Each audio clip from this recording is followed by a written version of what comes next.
and welcome to the debate. I'm your host, Maqbool, with you at PTV World. In today's show, we're going to be taking a look at the developing situation between India and Pakistan, with, of course, developments coming in with regards to how the situation is moving forward and evolving. And this is particularly important in light of course, Indian aggression that was swiftly responded to from Pakistan's side, whereas we also know that Pakistan has repeatedly exercised responsibility and restraint and has also said that it wants a neutral and independent investigation into Pahalgam. The Prime Minister of Pakistan has also once again emphasized that whether it is war or peace, Pakistan is ready, but it is going to be the choice of India. Whatever it wants, and Pakistan will be responding accordingly, of course, preferring an end to the conflict and moving forward with peace and dialogue to resolve the issues and an independent, neutral investigation into Pahalgam, and then, of course, the upholding of the Inter-Supporter Treaty. This is, of course, very important to the kind of unilateral actions that we saw with reference to baseless accusations without evidence that were put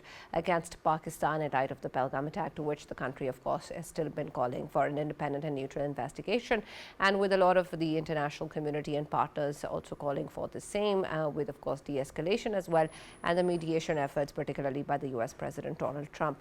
What is important also is, in light of that ceasefire, how things are going to develop further and how we're still hearing rhetoric and Indian media talking with regards to hate and warmongering, with the Prime Minister also making statements that the Foreign Office of Pakistan has rejected, that, of course, is against any evidence that has been provided by India, and calls for complete baseless accusations towards Pakistan once again. We, of course, have responded swiftly and have proven our might on the battlefield as well and on the diplomatic field too. But how situation is going to evolve moving forward, particularly in light of the Indian-occupied Jammu and Kashmir, and then, of course, with the Inter-Supporter Treaty, remains to be seen. That is going to be our focus in the show today, trying to understand where the relationship is heading.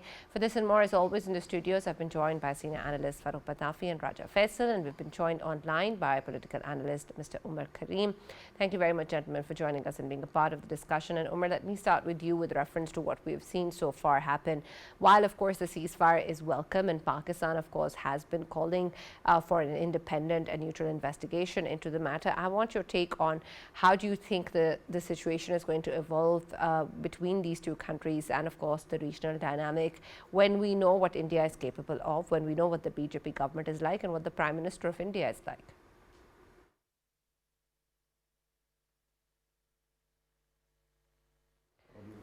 I'm unable to hear you, Umer. Can you please unmute yourself?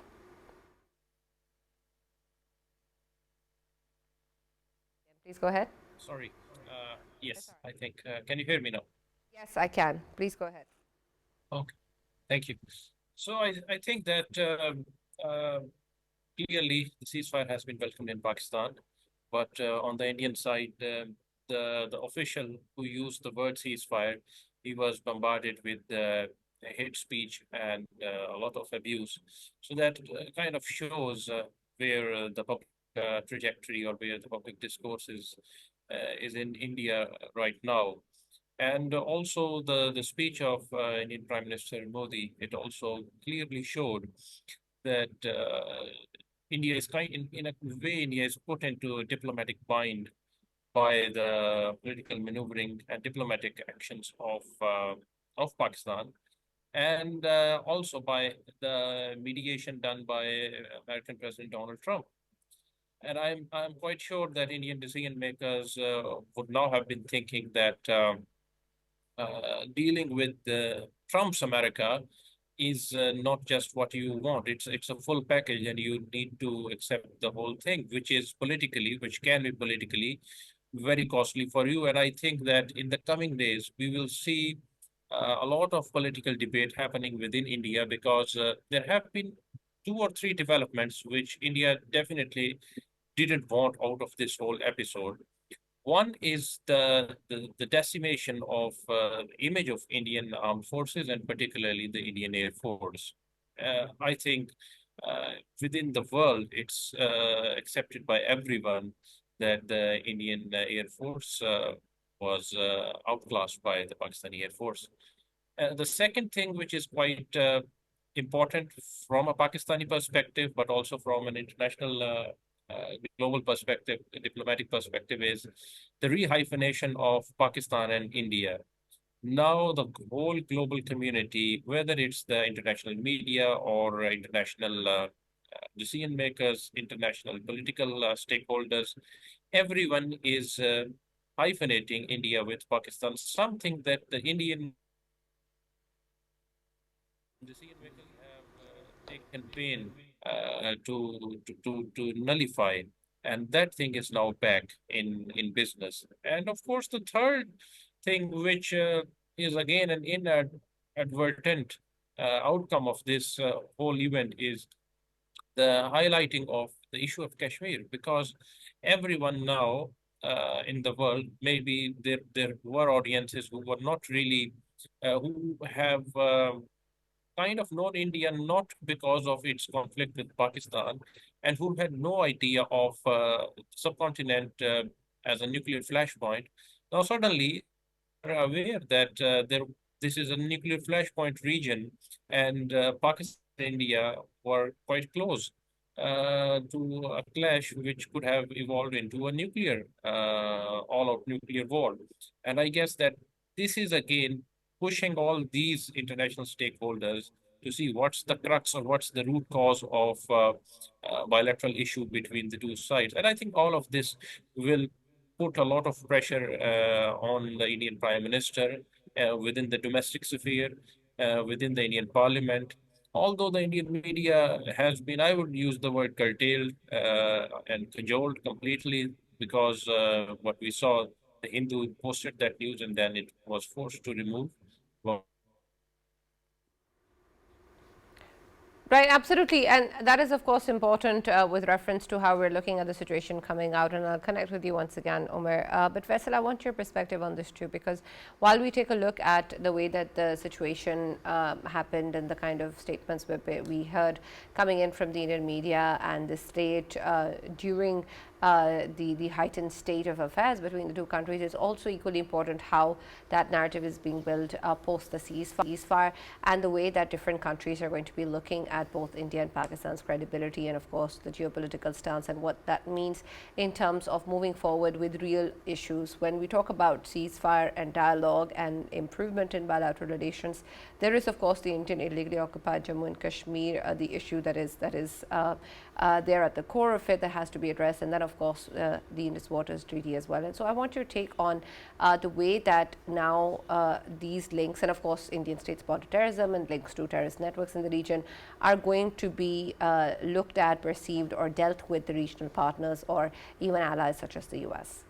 You know, Sana, somehow Indian media, not intentionally I must say, but they have fully exposed themselves, and to me I think their existence helped Pakistan to garner more support from the West. And reason being, when they started simply spewing lies, and the whole world come to terms with it, that it's entirely based on fake news and fake propaganda. This has actually helped out Pakistan to, of course, show its true narrative to the whole world, and especially the credit goes to the three officers who were, who kept on appearing with their presses, along with under the leadership of, DG ISPR, and the marvelous tone of all three officers and the content of all of these presses. It impressed the whole world, and of course it had the content, it had the right wording, and it had the right knowledge as well behind it.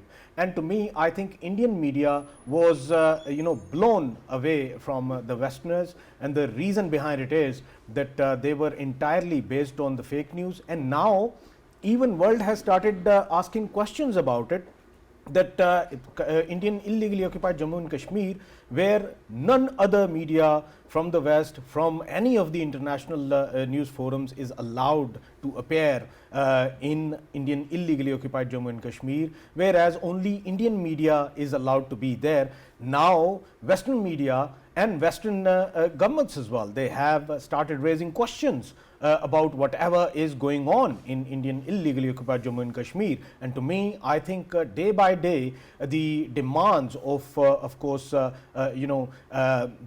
Western media and the international media's presence in Indian illegally occupied Jammu and Kashmir would raise more and more. And the only reason behind it is that world wants to know what's actually going on in Indian illegally occupied Jammu and Kashmir. Right, absolutely. We'll continue our discussion with a short break. Stay tuned.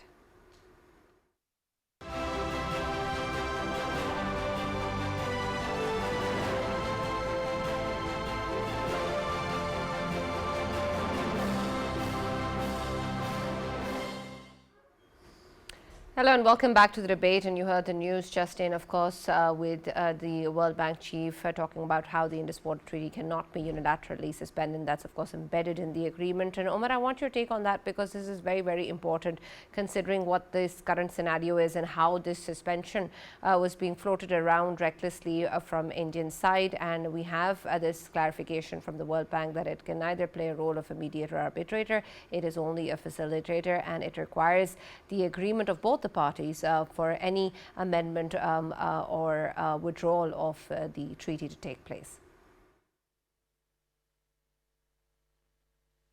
Umer, I'm unable to hear you once again, so you'll have to unmute yourself. Sorry. I think it was very much clear from the very first day that this step or this announcement from the Modi government was purely one which was laced in political rhetoric, and technically and officially, it wouldn't really it couldn't be enforced as such. And everyone, I think, who had known the nitty-gritties of the treaty, it was very much clear that it's not just like a line on sand which can be just removed, but it's a comprehensive agreement. Actually, it encompasses the management regulation of the whole Indus water system, which includes the tributary rivers, etc. And the Modi government, all the steps which have been taken, they are purely political. And I'm quite sure that once this whole event, this whole episode has passed, there is no more any election coming, then probably even this whole debate would be not maybe forgotten, but still would be put in the backdrop. Because even if they need to curtail the water of Pakistani rivers, the three western rivers, they will need to have significant amount of construction of dams. And something which I read in my bachelor's, damming is not very easy, and specifically the terrain from which all these three rivers are coming, it would be very difficult technically. It would cost huge amount of money, and then these dams would always remain vulnerable to natural calamities, to, of course, political events, and also there will be these questions that whether they are actually able to, so whether these technical infrastructures are actually able to complement the political aims of Indian leadership. Because what we speak politically sometimes is not attainable on ground because of ground realities and technicalities. As we have seen right now that they have again released water from the dam, because the dam is not its purpose is not to control water of another of the low riparian countries or regions. Its actual purpose is to make electricity and to store in that manner that there is electricity production.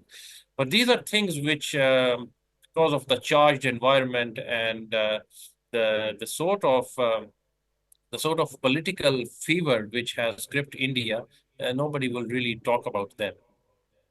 Right, absolutely. And Farrukh, when we look at, of course, this treaty in itself and then what can practically be done, and I understand what Umer was referring to in terms of how long or how serious it is when you talk about making any particular change. But at the moment, especially post the ceasefire, and to hear, of course, these statements coming in is a defeat in itself in terms of even the media credibility or the statements that are coming out. What sort of a response can possibly be done that exists in violation of any agreement, including the Indus Water Treaty, including what is happening in the occupied valley, despite whatever resolutions or treaties we have on ground? Right, Sana, thank you very much for the question. I think this is great news. I think that the World Bank wanted to, tell Indian numbnuts ages ago, but the problem is that nobody seems to be listening there, right? They are delusional and they are totally, they seem to have lost their mind. One question otherwise, the Indians would have understood. Unfortunately, because they are driven only by optics, they don't realize the nuances of power or agreements, right? One question that should be asked is Pakistan, India have fought many wars, and most of them very bad wars, right? Really, really wars of attrition. The question is, why is it that this agreement or treaty never was touched or it stood there, right? Because there are two issues. One, when you build something of this sort between two countries, and I'm not talking about humanitarian aspect alone, I'm going to merely talk about the safeguards within. And as has been pointed out by Ajay Banga, who is a great professional, he pointed out that within the structure of this agreement, there is this total and absolute consensus that both sides have to agree to bring about any kind of change. Suspension is not an idea. Even holding in abeyance is just a word. Yeah. Why? Because Indians at this moment, like they have conquered the entirety of Pakistan, they can even believe that it was sent or sent to Parlok for that matter. But their claims will not change the ground reality. The second aspect, Sana, is capacity. Unfortunately, while jumping this gun and exposing their inability, incapacity to imagine, was that they did not even understand that they don't even have the dams that are needed to divert water. So what are you going to do? To punish Pakistan, you are going to flood your own country? This kind of stupidity, of course, dams will take 10 years, 15 years, and as was pointed out, billions of rupees or dollars, but dam fool is easy to make.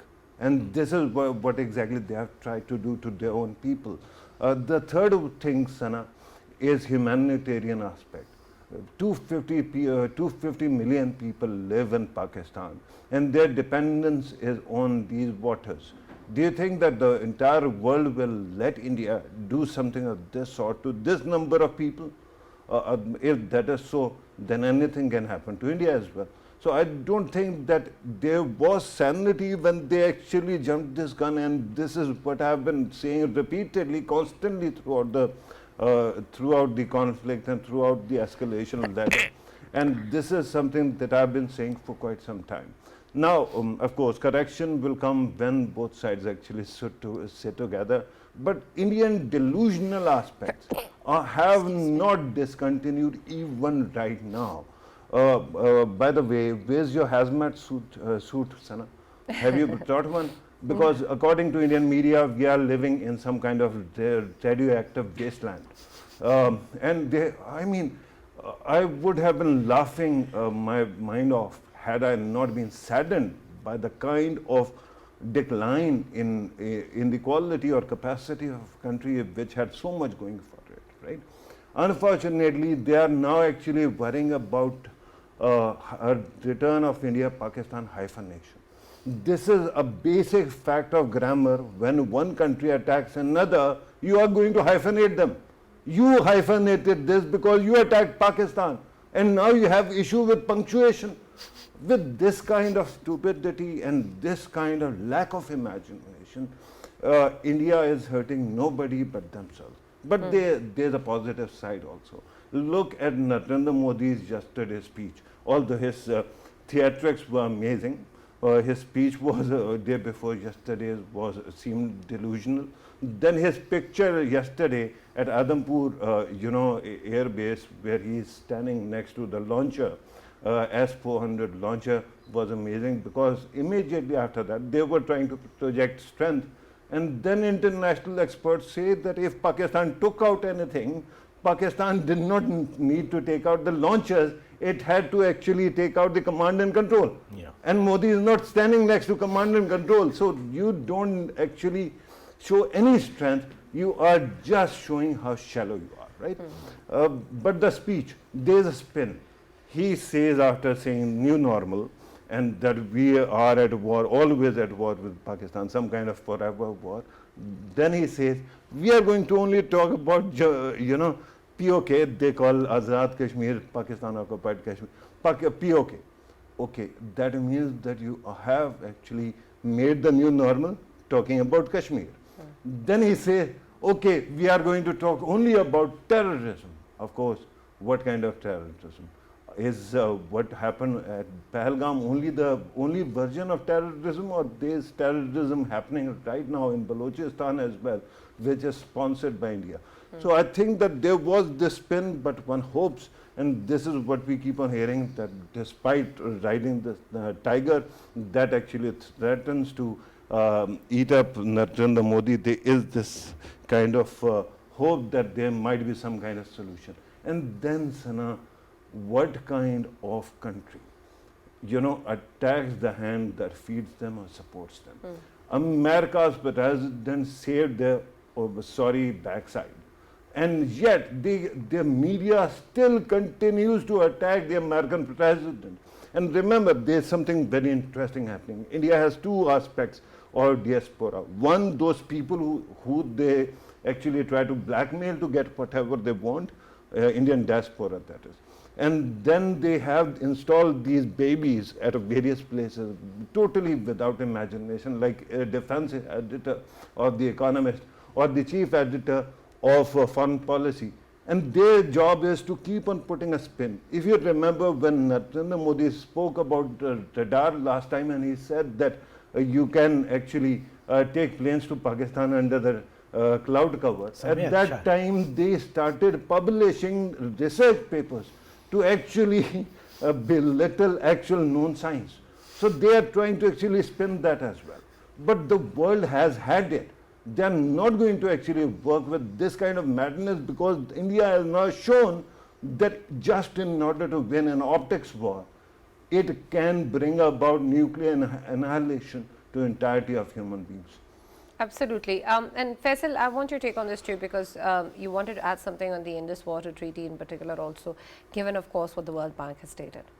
Yes, and obviously I wanted to add in that in our show since the day one, we have been highlighting that of course IWT is just a joke that is actually coming from the Indian side, because they just wanted to use this phrase that we have actually stopped the waters of Pakistan, and now they will be starving and they won't be having anything to eat, and we have actually punished them, and they were utilizing it of course for the election purposes, because there is an election, upcoming election in Bihar, UP, and what they want to do is they want to of course garner support and vote on ground, and unfortunately the zone they want to play this politics at, that is relatively considered as the illiterate side of India, because if you talk about the south of India has brilliant Indians, the Indians that are actually very well educated, and they believe in science, and they believe in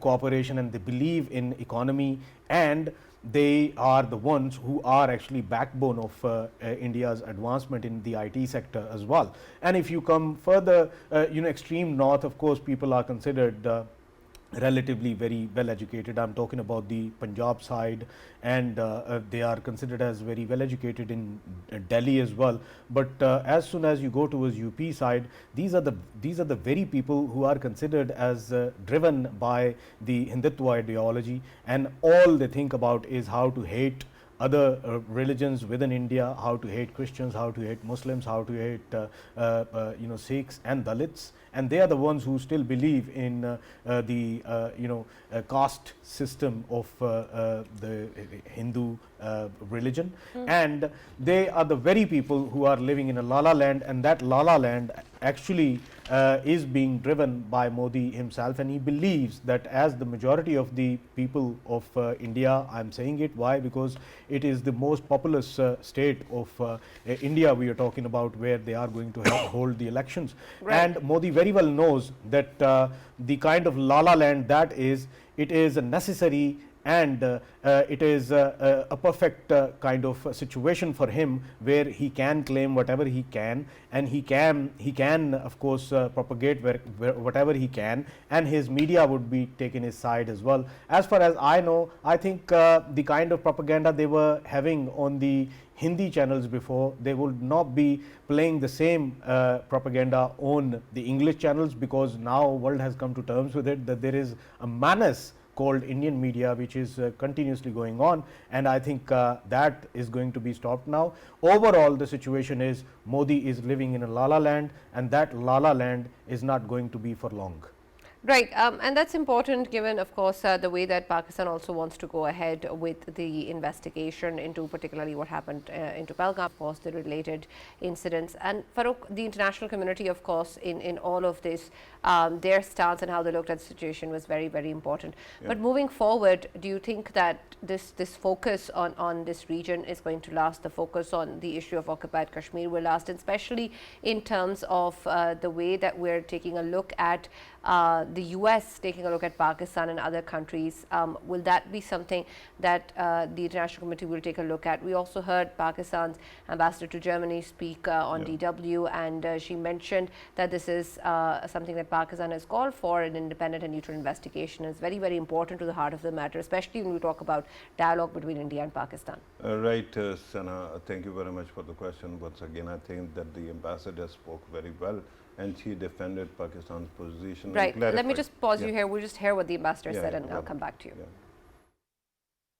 For Pakistan, I think we believe in dialogue and we believe in engagement, a very constructive diplomatic engagement. And one thing that has come out of the ceasefire is that we should engage into a dialogue in which we can resolve disputed things like contentious issues, including Jammu and Kashmir, and also the Indus Water Treaty. Right. For us, what we have been voicing out in the international media for the last 7 decades, that the Kashmir issue has to be decided in light of the UN Security Council resolutions. And now, strategically, I think this is a plus point for the people of Jammu and Kashmir, that this issue has come to the forefront. And we have countries like United States also going for mediation on the issue. And we are looking forward to resolving not only this, but also other real issues that we have with India. Right, you heard what the ambassador of Pakistan to Germany said. Yes, Farrukh. Right. As I was saying that because the entire video interaction is 9 minutes long, I just wanted to elaborate that there were many aspects that were clarified. For example, India has the spin industry that keeps on spinning whatever comes out of Pakistani mouths to actually misrepresent whatever was said. But she clarified that our defense minister's statement and other things, they made perfect sense, and that actually was clarified. But there are 2 aspects which actually stand out. One, Pakistan wants to have dialogue, and this dialogue is welcome, unlike Indians who cannot actually make, decide whether they want to have a dialogue or not. The second aspect is that Pakistan has once again reiterated that the Pahalgam incident still needs to be investigated by independent investigators. This is very important, Sana, because India's whole case on this attack was based on hearsay, right? They haven't even apprehended 5 people or 6 people, or the story keeps on shifting, but they haven't been able to apprehend them, and these people, this investigation is absolutely critical to show to the world what exactly India is hiding, what exactly India is lying about, and how to actually fix the problem of allegation without actually qualifying any detail. So my hats off to the ambassador, but here comes the issue of spin once again. And this is the problem that I have. When they are so determined to change the meaning of science itself. For example, I keep on worrying because India keeps on scoring 1 point. So out of nowhere, Paresh Rawal actually started talking about another own goal, cure through drinking his own urine, right? Or I told you about this professor who was actually in real time making, cow dung sandwiches and eating and telling about importance. Now the problem is that if tomorrow they insist Nature magazine or New Scientist or any research journal to write papers on these issues, do you think that the world is going to actually take it? These people keep on posing a threat to the overall evolution of 3,000 years of human evolution, right? They are against our common legacy. Or for that matter, another paper could have been published that how Brahman and Dalits are not equal. Yeah. Do you want this kind of papers, right? Genetically, they are not the same people. This kind of dehumanizing, misogynistic, bitter-minded, jingoistic, rubbish will not fly. So Pakistan keeps on asking them to come to their senses, but the world now, because they actually bullied us, and the world has actually seen, they got exposed, Sana. The world sees them for the bullies they are, and then the underdogs that we are, and the underdogs that actually fought back. It is one of the most common tropes of Bollywood and Hollywood films. So we have proven to them that you are the bully. So the world is also going to stand up now, and India is going to have huge problem in coming days. Absolutely. Thank you, Farrukh, and thank you, Faisal, for joining us as always in the debate. That's all we have time for. We'll now see you tomorrow.